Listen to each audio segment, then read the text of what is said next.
Oh, I'm glad to see you. I can't see you. First of all, congratulations on your impressive. Sorry? First of all, Yeah, congratulations on your impressive victory over Charlie Edwards. Defeating a former world champion is a huge achievement and a statement to the boxing world that you belong amongst the elite. Thank you for joining me today on my YouTube channel, Boxing on Sundays. It's a honor to have one of South Africa's most exciting fighters with us. Today, I want to take our viewers through your entire journey from your childhood, your first steps in boxing, your amateur career, your professional debut, and all the way to your biggest victories. Let's get started. Nqothole, every champion has a beginning. Your story started long before the bright lights of professional. Fans see your career. Your career is very good. And my first question: what was your childhood like growing up in South Africa?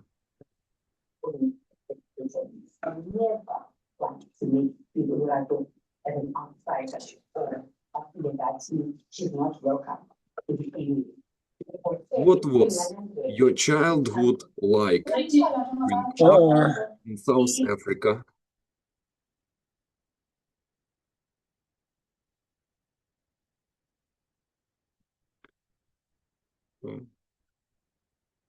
Turn video, please.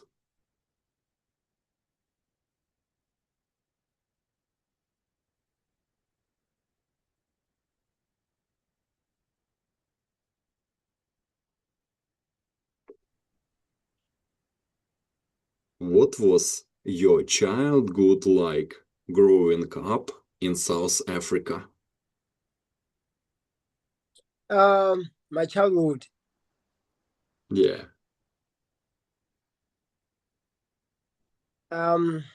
It was great. Like I enjoy being a South African. I'm proud being a South African. What are some of your strongest memories from your early years? Sorry? What are some of your strongest memories from your early years? To win the championships. That was my strongest. And I became a All Africa Game champion in amateur, and in professional, I can say I won a WBO global. It's where I I I put myself in the world stage, where I said I'm a world class boxer. Many young athletes dream about sports, but not everyone choose boxing. Something usually sparks that first interest. I'm curious about the moment that changed everything for you. How did you first discover boxing? Um, I, I was my cousin brother is the one that pushed me to boxing, and is the one who taught me boxing, and then the coach took over, and then he went to ask to my family um, to train me, like, and then my family said, "No, you take over. He's all yours." Every boxer remembers the first gym they walked into. It's often a life-changing moment. Sometimes it feels like finding a second home. Can you describe your first day in a boxing gym? Sorry. Can you describe your first day in a boxing gym? Um, I can say I started loving boxing when I was traveling, because I was traveling, and then it's where I started enjoying boxing, and I started to feel it like, you know what, I'm a fighter, and I like traveling outside the country. I like traveling outside, so to see places, you know. What was the hardest thing about learning boxing when you first started? Sorry. What was the hardest thing about learning boxing when you first started? I when to get punched on my face, it was hard to accept that I received punches on my face. Young fighters often look up to successful athletes and try to copy them. Watching great champions can inspire confidence and ambition. We all have heroes growing up. Who were your boxing idols when you were young? I was looking up Floyd, George Linares, Andrew Ward, uh, James Tony. Um, which ones? Yeah, those are the ones. By the way, what do you think about Floyd Mayweather? Sorry? What do you think about Floyd Mayweather's career? No, it was perfect. 50-0. Yes. Talent is important, but Sorry? dedication is what keeps fighters moving forward. Many people quit early, but champions stay committed. Something clearly kept you motivated. What Mm. made you stick with boxing instead of giving up? Uh, so you mean what makes me boxing stay? What makes me to stay in boxing?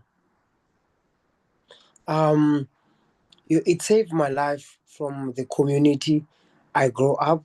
I grew up in a rough community where the crime, um, the drugs, So, and it saved me to stay away from those things. But I was also involved to part of those things, and my coach took me out. My family tried to took me out. So, and yeah. Um, I focused on the sport, and then the traveling as well. So it took me away from people when I was traveling in the amateur games. But I'm so grateful now I'm here. I'm alive, and I thank God for protecting me. By the way, right now you are successful boxer, but behind every successful athlete there are usually people who believed in them from the beginning. Support can make all the difference. It helps young fighters keep chasing their dreams. Who Mm. were the biggest supporters of your boxing journey when you were a child? My family and my community. When did you first believe that boxing could become your profession? Yes, um when I was the first gold medalist in national, I believe that I can do it and I can make it. Next, we talk about your amateur career. Before becoming a professional fighter, you spent Mm. years learning your craft in the amateurs. Those experiences build the foundation for everything that comes later. Many future champions are shaped during this stage. How important was Um, amateur career in preparing you for the pros? it's good to have a fundamental of basic um, how to control, because if you don't have a foundation as an amateur, all those basics, if you don't have them, then you can't turn professional and you can't be a boxer. So you need to have those basics, um, you know, all the basics that are in boxing: jab, right, jab, right, 1, 2, feint, head movement, all of those things. So I believe if you have those things, then everything will just align and combine itself, and you just build up slowly. Wow, your story is very, very interesting. Winning as an amateur is exciting, but the losses Sorry? often teach even more. Every setback can become fuel for future success.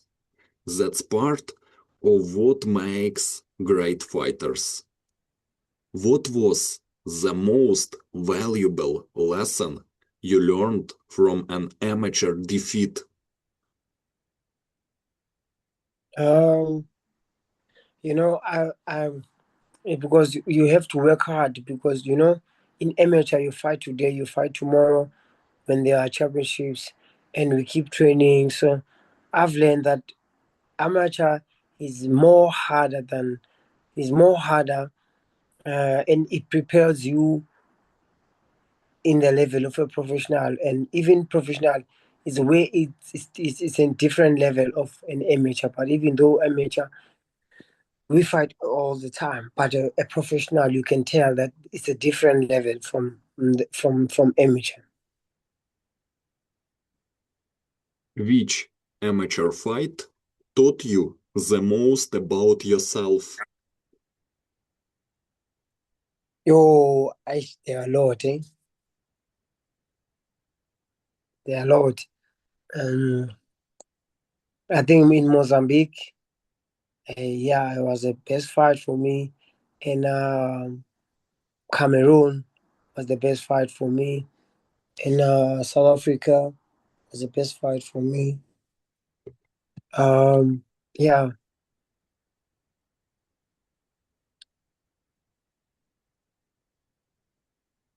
Many, many professionals say the amateurs helped them develop their boxing IQ. Understanding Yes. distance, timing, and strategy become second nature. Those skills last forever. How Yes. you describe your amateur style compared to your professional style? The style was different. I was a forward fighter in amateur, but and I was a hard puncher. But now I'm more careful in professional. IQ, head movement, footwork. I'm good on that now. Absolutely. Your boxing style is amazing. You are very, very talented boxer. Your fight is amazing. And every Thank you. professional boxer remembers their debut. Your professional debut versus Andrew Gumbi in 2017. It's the moment a dream becomes reality. Years of Yeah. training suddenly lead to one special night. What emotions were running through your mind before your professional debut against Andrew Gumbi? Um, I knew that I've been in the game, and even though I was so nervous, but the first fight, it always gives you a pressure. It always you get nervous. You want that win. You wanna impress fans. You wanna impress people. Like you wanna impress yourself. You wanna win by knockout. So everything is on top of you. You feel like you are against the world. So, but at the same time, you need to fight. So I believe whatever happens, you just like I'm gonna go through this situation. What do you remember most about the fight with Andrew Gumbi? Yeah, I still remember. I won. I think I won second round knockout or first round. Did that first round TKO give you extra confidence moving forward? Yes, so much because I I fought after 2 months. Early professional rise. After your debut, the victories kept coming. Each fight Yes. brought new challenges and new experience. Momentum Mm. started building quickly.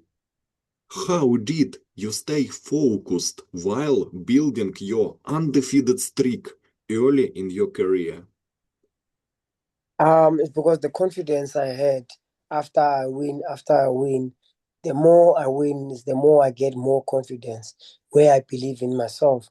At the minute I win, I start believing in more and more and more confidence, more belief.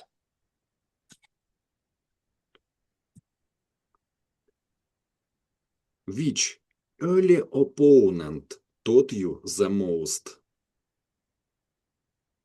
Sorry, Which early opponent taught you the most?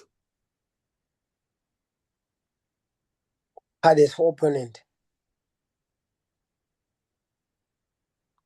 Hardest opponent I think was Yeah, Emmanuel Joseph. the hardest opponent early. Was Emmanuel Joseph. Tell me please about Emmanuel Joseph. He's strong. He can take the punch. He's strong. He could not. He did not. Because I thought like I'm gonna win by knockout, but he refused, and I keep punching, but he keeps coming as well. Knockout victories are exciting for fans. Your knockouts are very cool. You are a very strong boxer, but they usually come Thank from you. hours of hard work behind the scenes. Timing and precision don't happen by accident. When did you first realize that your punching power could become a major weapon? It's all about hitting the heavy bag and master how your punches you have to throw.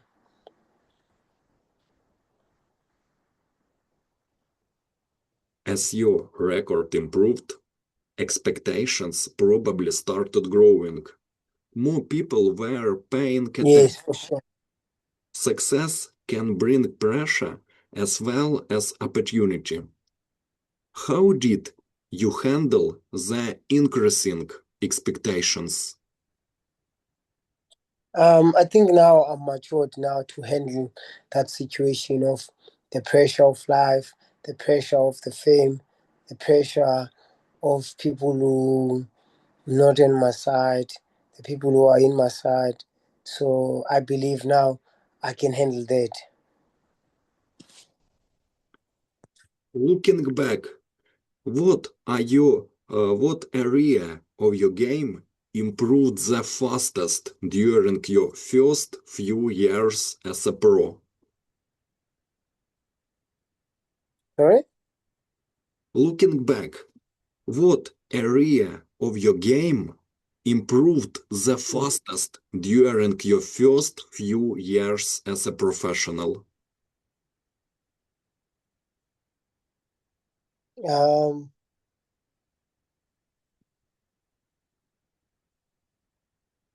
the Maybe, fastest. yes. Uh, Sorry? Maybe your boxing skills, head movement, footwork. Yeah, I believe each and every fight was playing a major key. You know, the minute every time when I meet a different fighter, we always prepare for that opponent. If it's a footwork, we need to do a footwork. If it's a head movement, we need to focus on a head movement. If I have to throw a lot of punches, we had to focus on that. First defeat. Every fighter faces adversity eventually. Defeats are painful, but they can also become turning points. Champions are often defined by how they respond. How difficult was it to accept your first loss to Sabelio Ngabinyana? You know, like even today, the defeat I got from him, I still believe that was not a defeat, the first one, but the second one was a defeat. What did that first defeat teach you?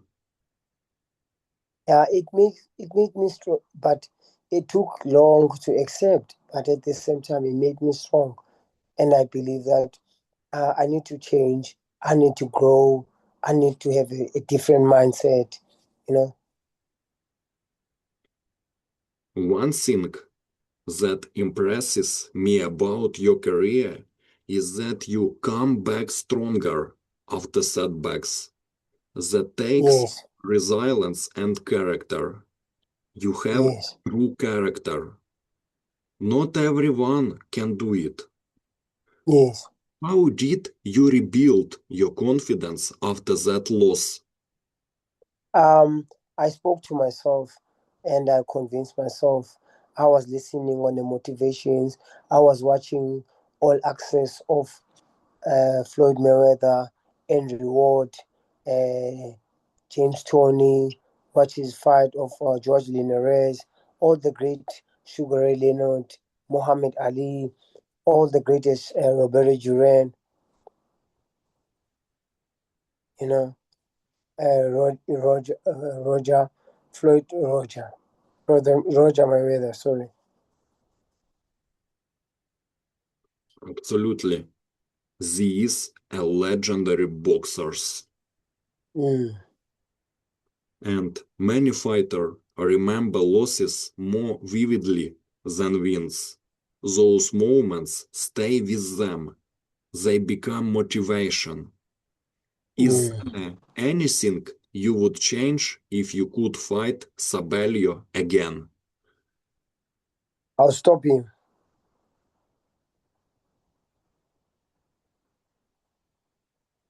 Career rebuild, growth. What Mm. change? What changes did you make? That time I was young, so now I'm matured. And what changes did you make after those difficult setbacks? There are a lot of changes I've made in my life. How did your mentality evolve as a fighter during that period?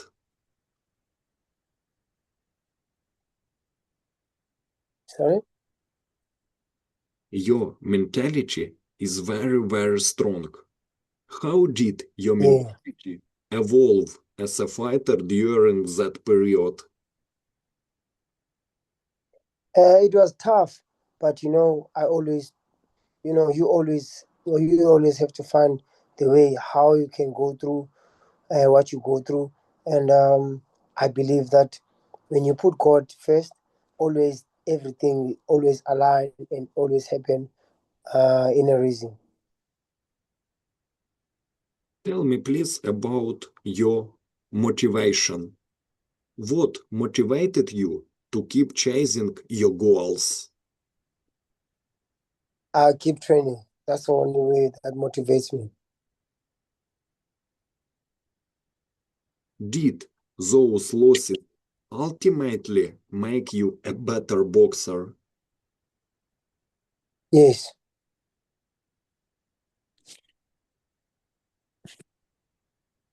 What part of your game improved the most after that chapter of your career?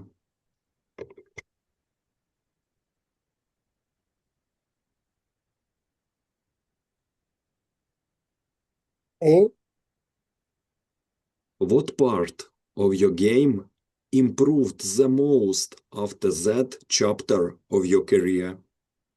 No, I keep training. I keep doing things. I keep training hard, and I made my body strong. Then you got better with every fight, and Yes. we talk about your biggest wins. Great Yes. fighters are remembered for big victories. Certain wins can change careers overnight. They prove that all the sacrifices were worth it. Which victory before the Charlie Edwards fight meant the most to you? When I fought for WBO, Tell me please about that fight. it was it was the biggest fight for my career, and I believe that I trained so hard for that fight, and I did not want to lose that fight, and I knew that it's gonna take me to another step, as it did take me to another step. So it's where I took myself like, you know what, I'm born as a like I was born a true champion, and I can like I was fit mentally, physically. By this point in your career, you were no longer just a promising fighter. You were becoming a serious contender. Every performance Yes. carried more significance, and every victory pushed you closer to bigger opportunities. Fighters at this level understand that one great performance can change everything. The pressure becomes greater, but so does the motivation. Fans were beginning to Yeah. recognize your name more and more, and this fight was Yeah. another important step in your journey. How satisfying was your knockout victory over Bunreang Phayom, and what did it mean for your confidence? Tell me please about this knockout in first round. Which one? Uh, versus Bunreang Phayom in Oh, 2023. no, it was just a comeback fight from before I challenged the title.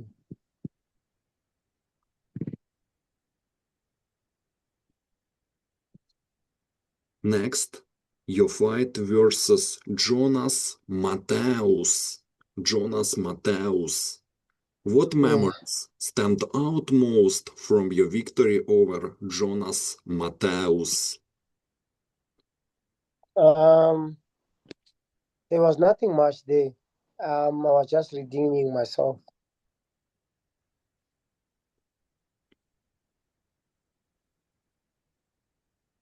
At your career progress,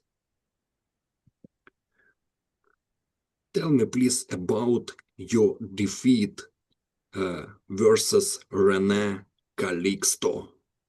What happens? Did you watch the fight? Yeah, I don't have any ways for that fight because I won that fight. I don't know how I can explain myself.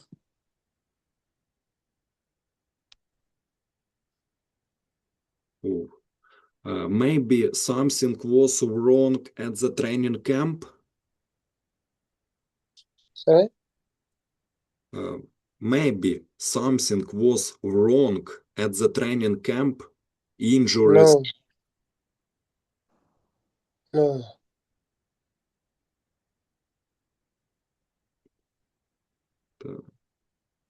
Japhet Amukwa fight.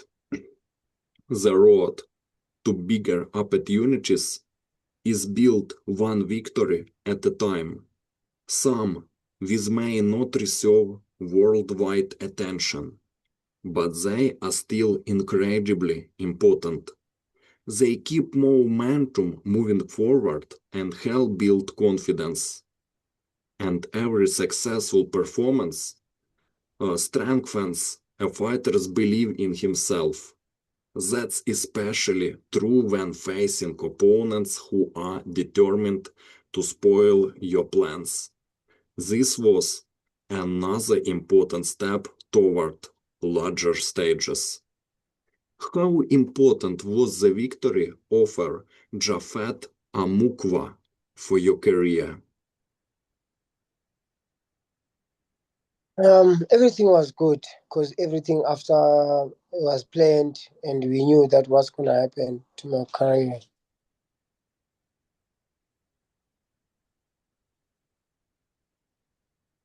The road back. Many people see the fight night, but they don't see the hard work that happens afterward. What specific changes did you make after the defeat versus René Calixto? I knew there's nothing that I did because I knew that I won the fight. It just affect me from the rankings that I went down. That's all.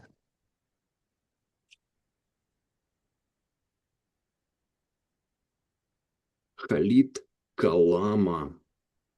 How satisfying was it to stop Khalid Kalama and get back to winning in such impressive fashion? Sorry? How satisfying was it to stop Khalid Kalama and get back to winning in such impressive fashion?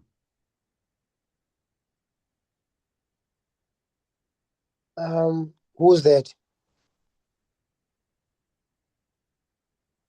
Oh, Khalid Kalama, your fight versus Khalid Kalama in 2025, 15 November. Oh no, that fight was just a redeem fight.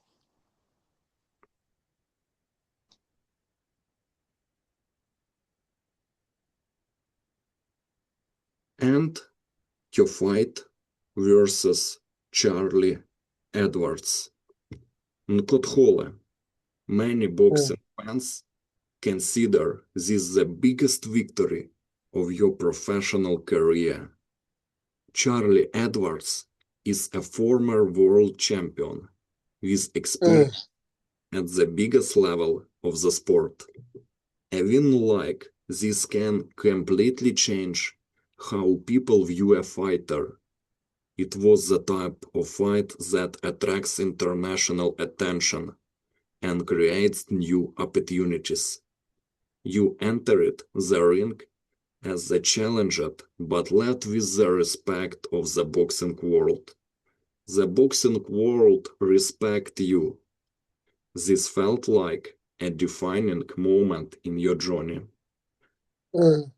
Do you consider the victory over Charlie Edwards the biggest win of your career, and why?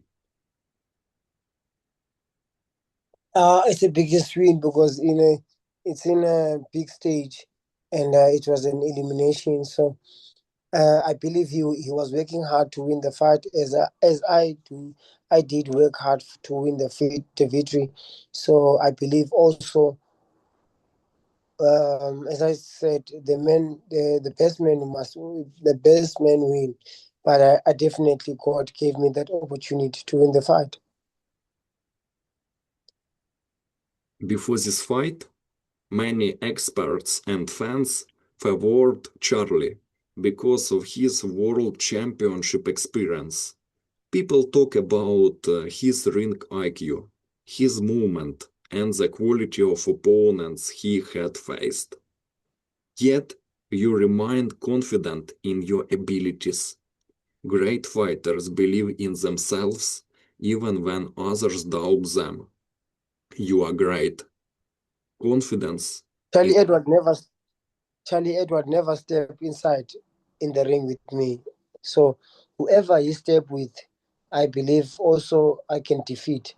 So I believe whoever who's great or good, if you never step inside the ring with me, there's nothing you can say. You can't say you can beat me. Did you feel underestimated before the Charlie Edwards fight? Yes. And I want to listen about your training camp. What was the most important thing you worked on during training camp for Charlie Edwards? There's nothing. I was just working. I was just training my fitness. There's nothing special that I was training like specifically. I was just training like I did, but the plan was just to push him, not to fight in a backwards.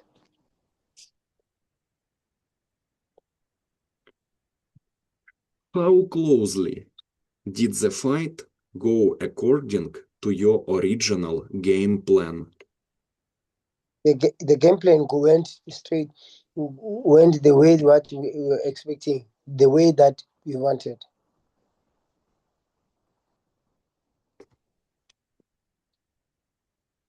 Was there a specific moment when you felt the fight was yours to win? Yeah, after round 8, I felt the fight that I won.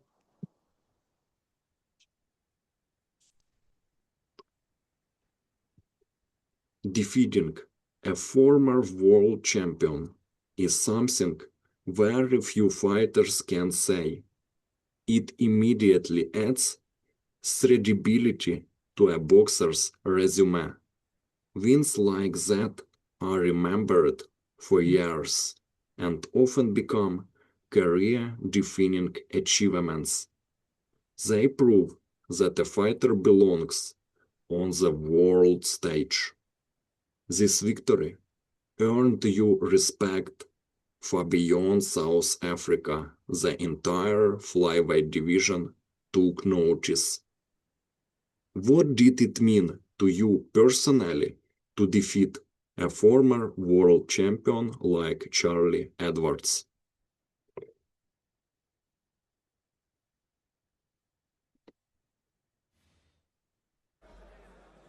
Welcome back to Africa Boxing, edition number 4, right here on Fox Sports Africa. And this is the fight I'm looking forward to. One of the things I was talking about earlier. I've known this young man quite a while, this Ochieng from Kenya. He's got an unbelievable record when you think about it. He's had 23 fights, he's had 16 wins and 6 losses and 1 draw. He's up against the South African, Nqothole.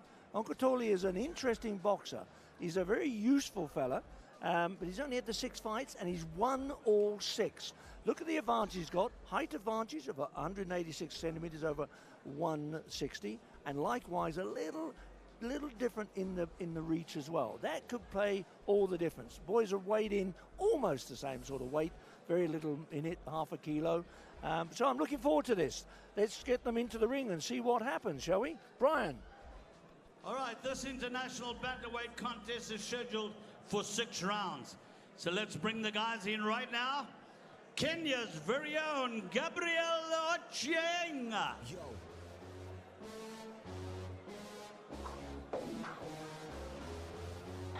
Here we go.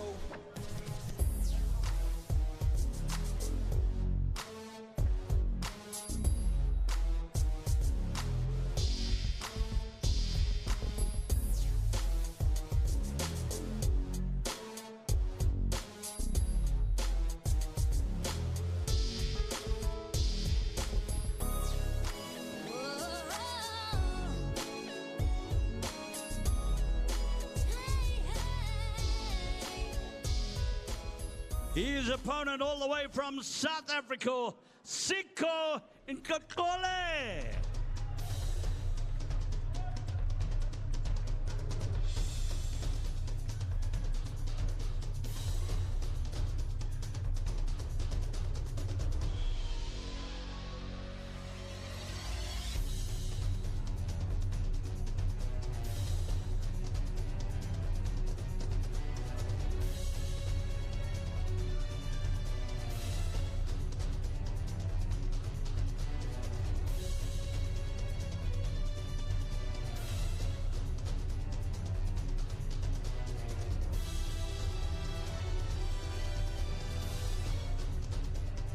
All right, so the judges for this international bantamweight contest scheduled for 6 rounds are Edwin Yakeri, Bruno Nyati, and Patrick Esthuizen.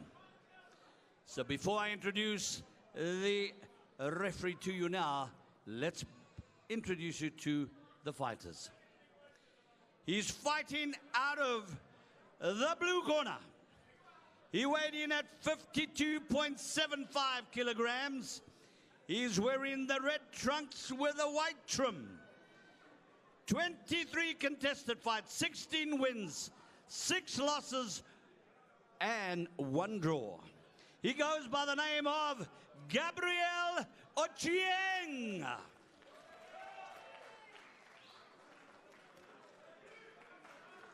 His opponent, weighed in at 53.35 kilograms. He's wearing the red and black trunks. His record is 6-6. All the way from South Africa, by the name of Sequence Sikho Nqothole. And your referee is none other than referee Wally Snowball. Boxers. Let's get changed quickly first. Just take this off quickly.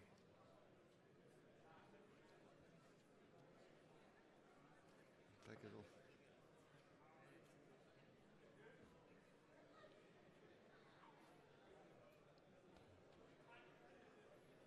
Alright guys, I want a good clean fight. Protect yourselves at all times. Okay, shake hands, good luck. Interesting fight this, looking forward to it. The man with the experience against a young man that's really going places from South Africa, Nqothole. And I'm looking forward to this, I really am, Mick. This is Gabriel Ochieng from Kenya in the red trunks against the man from South Africa in the, well, I suppose you can call them dark grey with a red stripe down each side. And of course, Ochieng, in case you hadn't noticed, is a southpaw. He leads with the right, in other words. Got a lot of experience.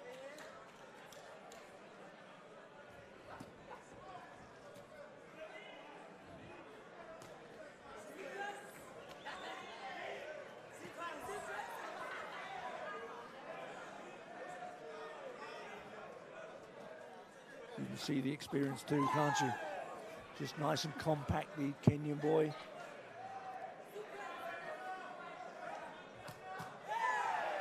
That's what he needs to do, use more of that, the height and the reach.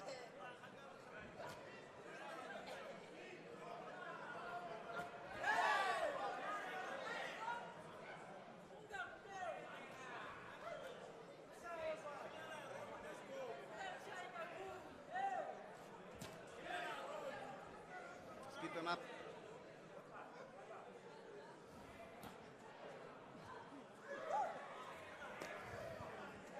Right, stay back. Keep your punches up.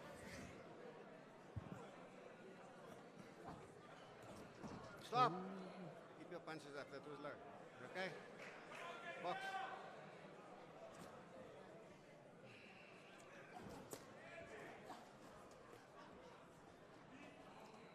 Looks like at the Let go, time let go. that Nqothole doesn't look like he's quite got used to this southpaw, the right jab rather than the left jab. He looks like he's probably used to fighting an orthodox fighter. He just sees a little bit of... He's feeling a bit awkward at the moment. He is, yeah.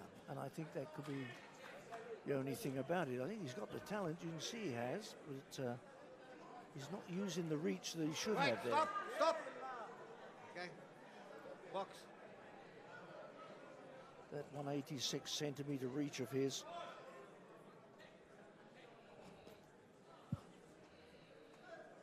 Should be jabbing through there. I think he's worried about the right rather from Ochieng. Let go. Break, stay back. Stop holding. Wally Snowball, very experienced referee. From South Africa, has done a lot of fights in his time.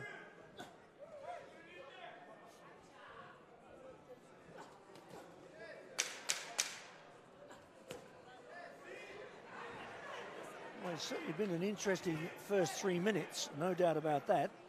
I think Ochieng seems to have just probably shaded it, but only just. Could have gone either way. I think both are sizing themselves up. Ochieng, who's got the experience, and the young man Nqothole, he's battling a bit, I think, with the southpaw approach of Ochieng. It could be interesting as the fight grows. The young man is only 23. Ochieng is 32, so he's got a bit of experience. So he'll size his opponent and then try and see whether he can go for him or not. But with the southpaw action and approach, it's going to be difficult for him. Yeah, he's confused. I think that's all we can say there, really. Just a little confusion. Alan Tawill was trying to bring him to a little bit of information and say, come on, just slow it down. Just, you know, he's a southpaw. I've been doing this in the gym with you for a couple of weeks now. Let's get used to it. That right jab by the Kenyan, you can see there, that's in the red trunks. That's the southpaw southpaw action we're talking in, the unorthodox style. That's better from the South African. Let go. Right, step back. It's amazing how Ochieng just knows when to tie him up. It's a real professional approach. This is a learning curve, isn't it, from Nqothole?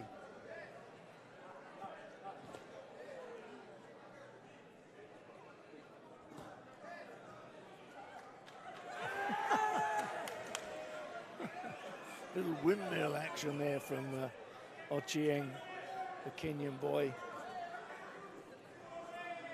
Let go. He fights out the Pow gym in Nairobi.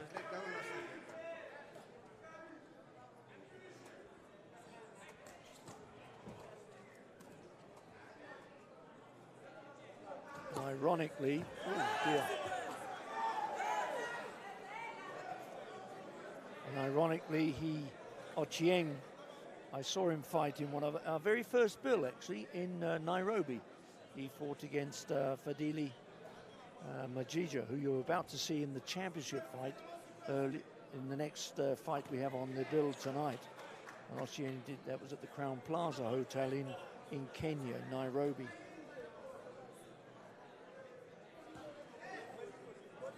let go. It's the last time I saw him fight, but I'd seen him a couple of times before that. He fought had a long career when you think about it. He's 32 years of age. Wily character, understands his way, knows his way around the boxing world. As you can see by that, the way he just stepped, sidestepped, and threw the right. That's a fall rather than a knockdown. And referee says just brush those gloves off. They've been on the canvas. You don't know what you picked up, and you don't want it to go into the boxer's eyes. For those of you not too sure what that action's all about.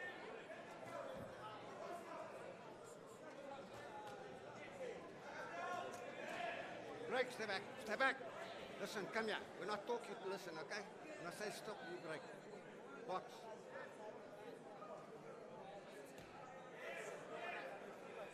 That's what he's got to do. Don't get ragged. Get that left jab going. He's got a longer reach. There it is again. Come on, come in behind it. The South African just has to do that more.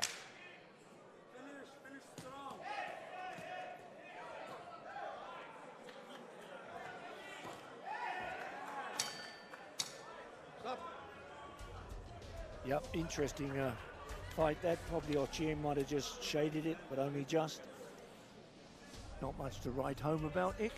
Yeah, they're finding difficulty getting through the punches, through the defenses. You can see Ochieng is trying to distract his opponent with that windmill action of his, but not landing the punches that he wants to land. And the South African is also battling. He hasn't quite yet found a way to get past the southpaw. Which is silly, really, because he's got a way, and it's called a reach. And that's the point. And when you saw him using his left, coming through and jabbing, at the end of the day, that's what could make the difference, in my opinion, in his fight. It could be the jab of the South African that could outreach the Kenyan and therefore score better points. Let's wait and see as we move into round number 3 this.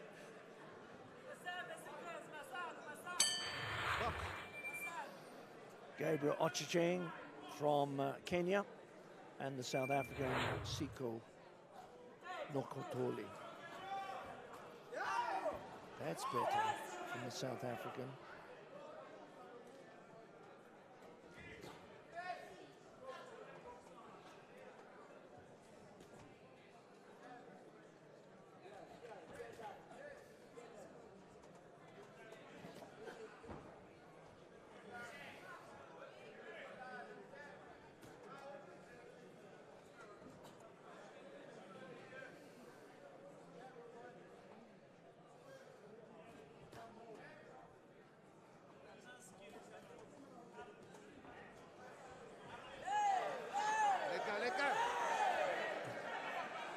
Gosh, looked like a bit of come dancing there for a moment, didn't it? Where they were dragging each other around. Could have set that to music, would have been interesting.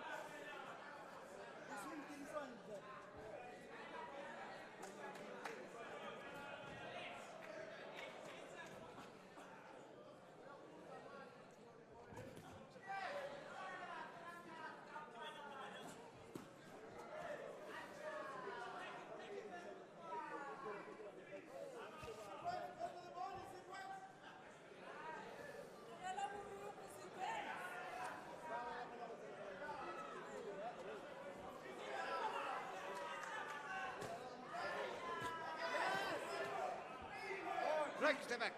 Stay back.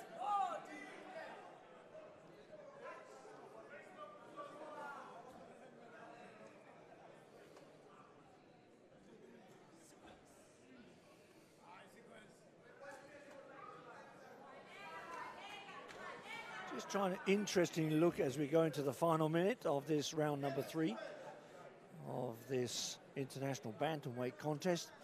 Trying to look at the tactics from both boxers. And I can't really see any continuity of tactics from the big tall man from South Africa. He does not get that left going, which is probably going to be his downfall in the end if he's not careful, because it means he's not scoring enough points.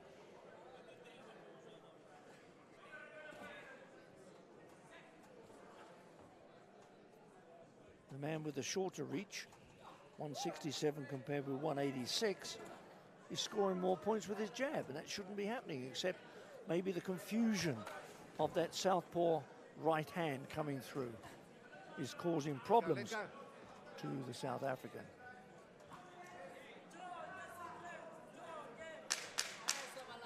Break, stay back, stay back. 10 seconds.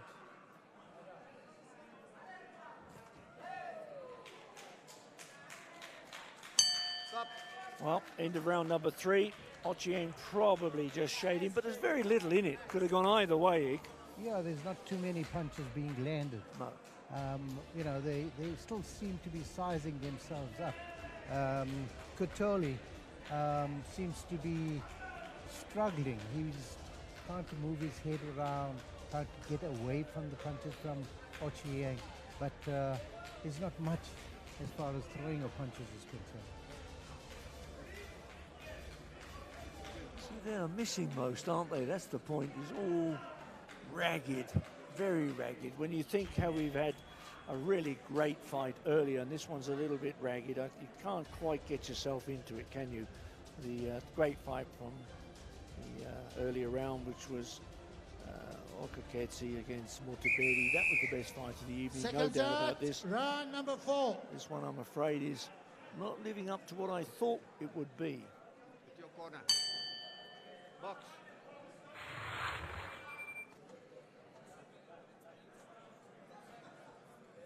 Ochieng from Kenya and Sikho Nqothole from South Africa.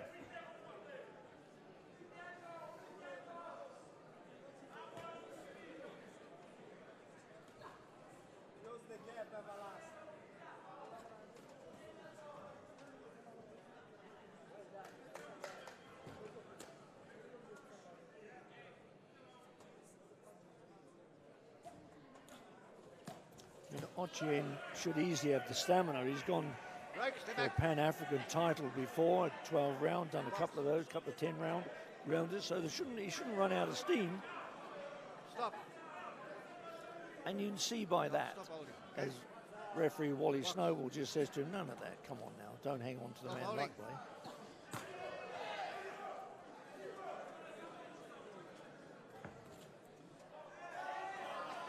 Oh, using the arm, using the forearm, he can't do that. Come here. Don't do that. Can't do that. That's right. Wally Snowball says, don't do that. He's right.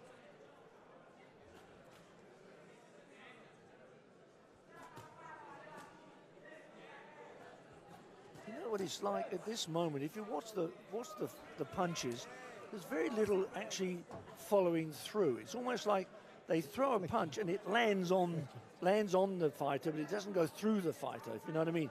The distances are just out. And they don't quite get where they are. Yeah, they're too far away from each other, and the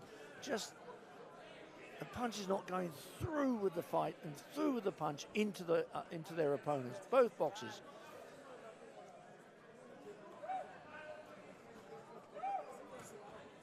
Now they get closer, it's a bit better, but nothing's really landing and scoring punches because they're on each other's arms at the moment. That's a better punch from Nqothole. It's more slapping though, isn't it? It's not landing good punches. Gosh. That's a better one. Let Oh, go, I'm let going to go. hang on now. Break, stay back. Ochieng just going into his dance routine with half a minute to go. Might be a better round for the South African, but only just.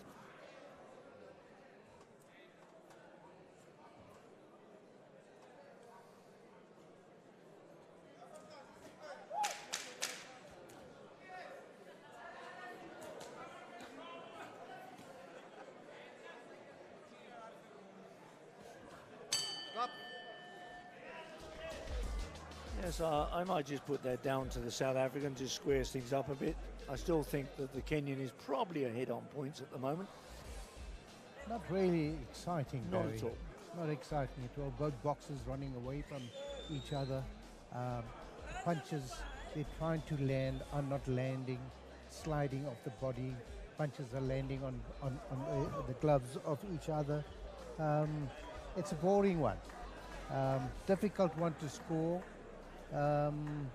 Unlike the Bagawasi fight, that was a bit exciting. It brought about the excitement in the crowd. The crowd's just sort of gone very dull quiet, and low, it? very quiet, very quiet. Very quiet, obviously, because of Kenyan and South African in the ring as well. You've not got the actual home crowd wishing, of course, that their Botswana boy does well. But, let's see how we go. We're now going to round number 5 of this scheduled 6-round fight. It's an international bantamweight contest. In the red shorts is Gabriel Ochieng from Kenya, and in the black, or shall I say dark grey, and red striped shorts is Sikho Nqothole from South Africa. Experienced man, 23 contests, 16 wins, 6 losses and a draw. That's the Kenyan in the red shorts. And 6 wins, 6 fights. 6 fights, 6 wins. But Wally Snow was creeping up behind him there. He wondered what was happening. Who's that behind me? Said Nqothole.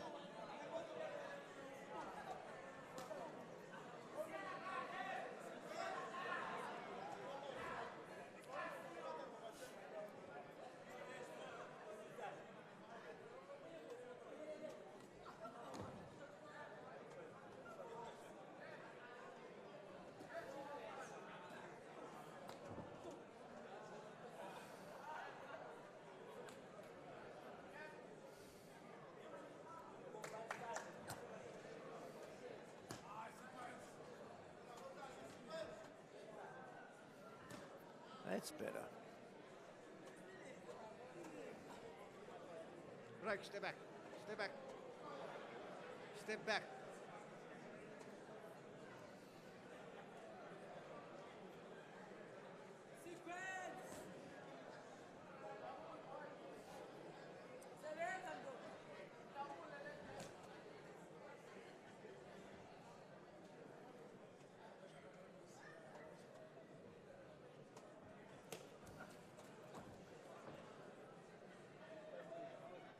Nqothole's got to put some weight behind these punches. Just a little bit out of reach. And he's got the longest reach.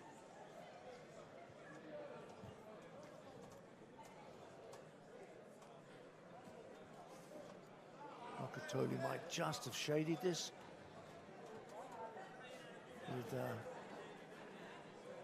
50 seconds left. He's going to get told by the referee in a minute, stop pushing away with your elbow, stop.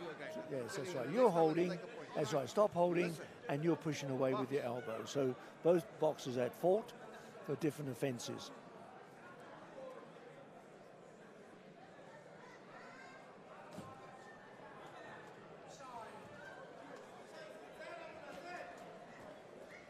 That's better. Didn't land, didn't score much, but it's, at least he's got the punches moving.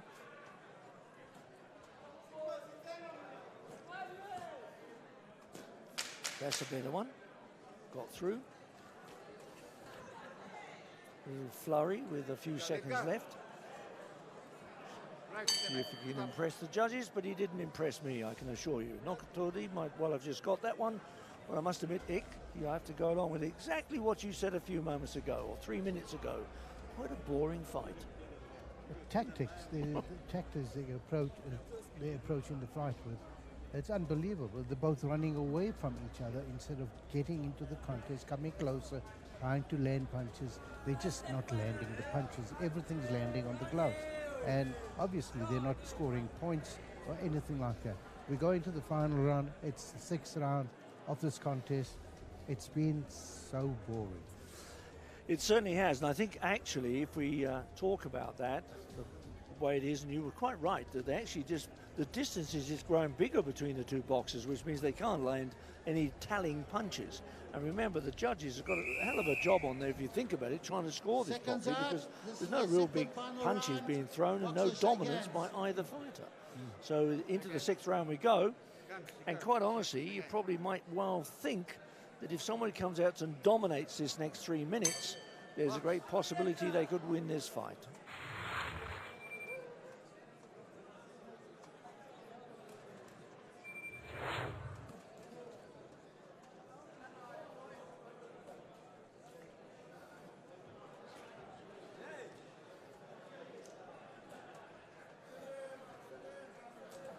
go, let go.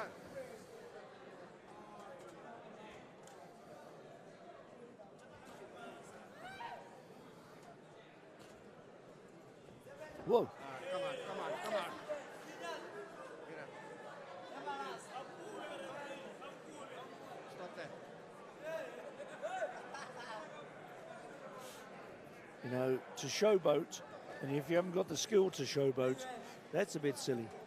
And Nqothole doesn't need to showboat. He needs to get on and be a professional boxer and get that left jab going and the right hook, do the combinations, do work on what he's got as a little bit of talent, get closer to his opponent and make them tell.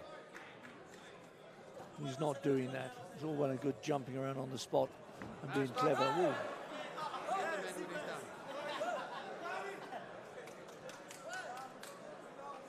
Just slipped into the corner above us.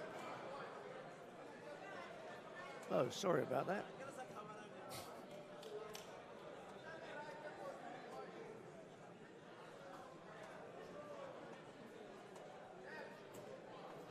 That's better. Flick that left out. Should have been doing that since round one. He hasn't been doing that at all. Ooh. Ooh.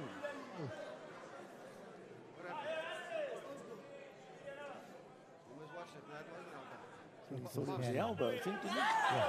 Yeah.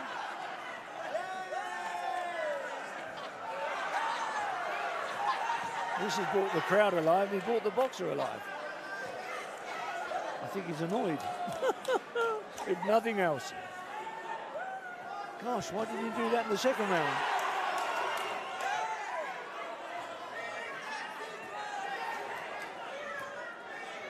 Whoa.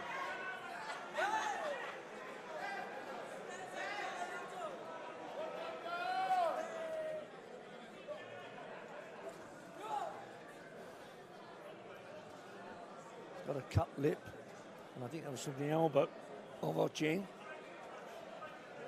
Certainly stirred Nqothole up a bit, didn't it?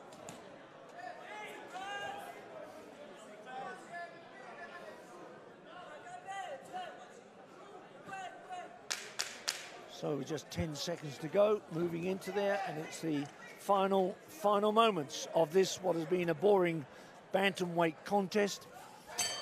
Ochieng might well have lost that, and he won't be happy about going all the way home to Kenya with that particular fight. So my opinion, I think the South African lad probably won that. Puts him into 7 wins. Remember, he won 5 by knockout his previous 6 fights, and quite honestly, he didn't never look like knocking anybody out tonight. And unfortunately, probably one of the most boring fights we've seen for quite some time. Oh, you know, Ochieng's antics, playful antics, I would say, and this final run almost cost him. He nearly get caught by the South African. And he's lucky, I think, to finish on his feet. Like you say, the South African may have shaded it, but I won't be surprised if the referees or the judges call it a draw. Yep. Yeah, it's got that about him, and that's the bit where he's moaning about the elbow going through. Although it was accidental, I don't think it was deliberate. Been deliberate, they've had a point knocked away from him. Look, it's a slapping punch, that, isn't it? It's not got any power. It's not a closed fist. It doesn't come through. It's a slap. You know, he nearly get caught there. He did. Yeah. And that's where he was off balance, wasn't he, when he moved across there? That was the point. But at the end of the day, I'm afraid it looks as though I think that the South African, Sikho Nqothole, could well have won this, but it will be very, very marginal, I can assure you. And Gabriel Ochieng, it could have gone either way, and it would be very tight, I would think. The judges probably had difficulty separating the boredom in that particular fight about the fighters. I think Wally Snowball seemed to be very tired, appreciating the fighters. Yeah, I think he was fed up.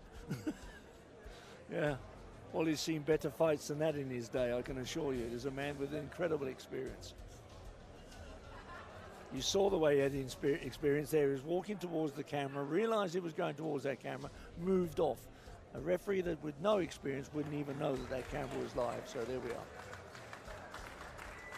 So the judges Mr. Nkedi, Nqothole and Esterhuizen have now got to do their job. They've done just that. They've given the points in to Gerald Ramsden, the official from the WBA, who is here, and they're now adding them up. Probably quite difficult, I would think, to separate them probably. But they've, I've just got Nqothole in head, but let's see what happens. Wally Snowball just checks it and see what he thinks. He hands them now to the ring announcer, Mr. Brian Mulder, who would give us the result. Right, the judges have scored this fight as follows. Judge Edwin Kearney scores the fight 55-59.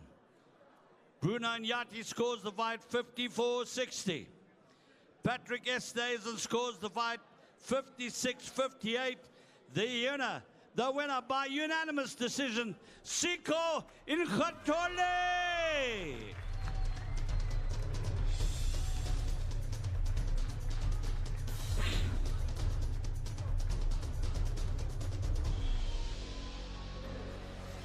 So that's the way I saw it, was literally the South African winning that fight. Bigger margin by Nqothole. He sits on the other side of the ring, but the referee, or the judge sitting next to me, Mr. Esterhuizen had it 56-58, and I had it 57-58. So maybe we saw it a little bit differently on this particular side of the ring. So big fight coming up. The big fight, of course, we're waiting for. And we'll be back for international WBA Pan-African featherweight title fight over 12 rounds between the Tanzania boxer, Fahidi Majija, who in fact beat Gabriel Ochieng in the last fight, the fight that was there, he beat him, and Rafiwi Mayema from South Africa. Yes, the war child from Soweto in South Africa. We'll be back for that in just a moment. All right.